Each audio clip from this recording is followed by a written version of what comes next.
विदेशी कल्चर और नई नई परंपराओं के साथ होने वाली हाई प्रोफाइल शादियां तो आपने बहुत देखी होंगी, लेकिन आज हम आपको 3 रशियन जोड़ों की हिंदू रीति रिवाज वाली शादी दिखाने जा रहे हैं। रूस के रहने वाले 3 जोड़ों को भारतीय परंपरा इतनी भा गई कि उन्होंने हरिद्वार के एक आश्रम में हिंदू विधि विधान से शादी रचा ली। देसी बैंड पर बजती देसी धुनें और उस पर थिरकती विदेशी युवतियों को देखकर आपको ऐसा लगेगा कि यहाँ कोई म्यूजिकल प्रोग्राम हो रहा हो, लेकिन ये नज़ारा 3 रूसी जोड़ों की हिंदू रीति रिवाज वाली शादी का है। धर्मनगरी हरिद्वार में अखंड परमधाम आश्रम के आंगन में उस समय नज़ारा बेहद खास हो गया जब यहाँ रूस के नागरिकों की शादी वैदिक तौर तरीके से संपन्न हुई। अखंड परमधाम आश्रम के अध्यक्ष और वरिष्ठ संत स्वामी परमानंद गिरी के विदेश में कई अनुयायी हैं। इन विदेशी अनुयायियों का हरिद्वार स्थित आश्रम में भी आना जाना लगा रहता है। कुछ दिनों पहले रूस के 50 नागरिकों का दल आध्यात्मिक यात्रा पर हरिद्वार पहुंचा। इन सभी ने यहां पर योग और ध्यान कर भारतीय संस्कृति को जाना। भारतीय संस्कृति से रूबरू होकर रूसी दल के 3 जोड़े इतने प्रभावित हुए कि उन्होंने हिंदू रीति रिवाज से शादी करने की ठान ली। वरिष्ठ संत स्वामी परमानंद गिरी के मुताबिक भारत के परिवार व्यवस्था से प्रभावित होकर रूसी नागरिक भारतीय ढंग से शादी कर रहे हैं। हरिद्वार के आश्रम में हुई रूसी नागरिकों की शादी महज औपचारिकता नहीं रही, बल्कि यहाँ सभी रीति रिवाजों का पालन किया गया।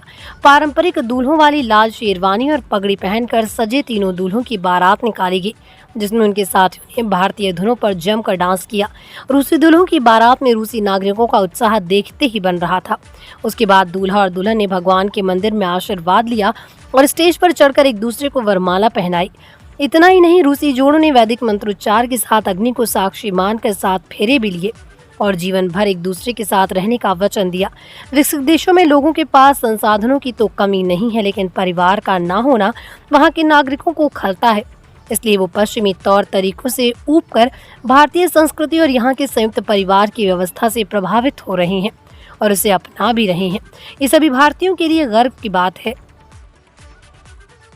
और इन्होंने संकल्प लिया है, इनको बताया है कि हमारे यहाँ शादी का मतलब फिर छोड़ना नहीं होता।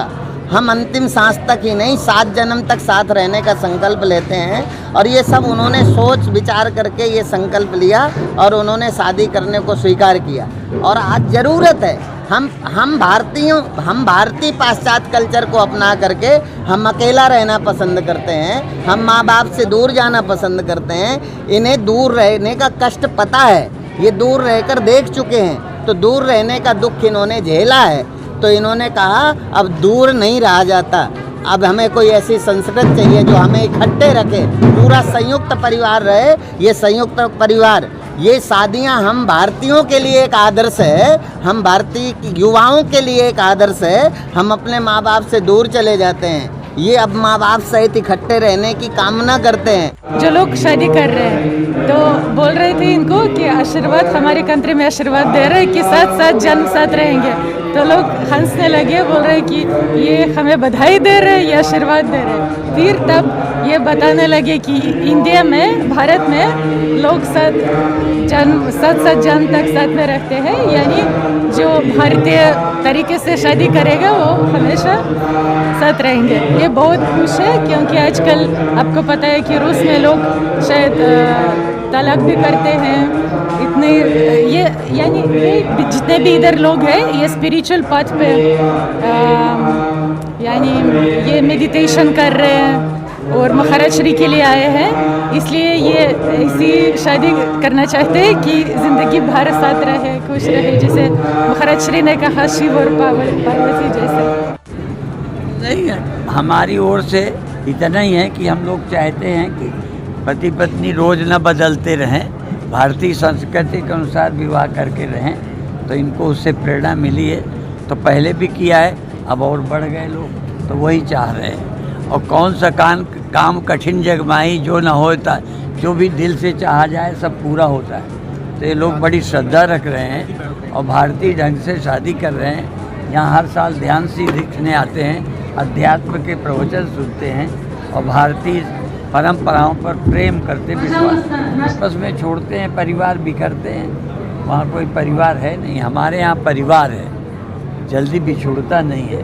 तो वो उनको भी ज़रूरत है इस बात की। मंगलम पुंडरीकाक्ष मंगलाय सर्वमङ्गलमाङ्गल्ये शिवे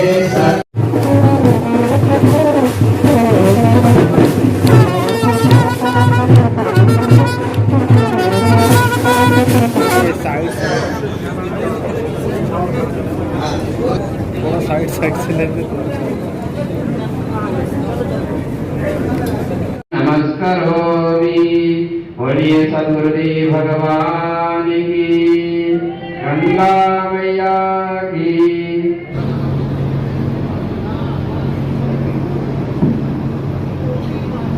उसके बाद आगे विवाह की पद्धति चलेगी।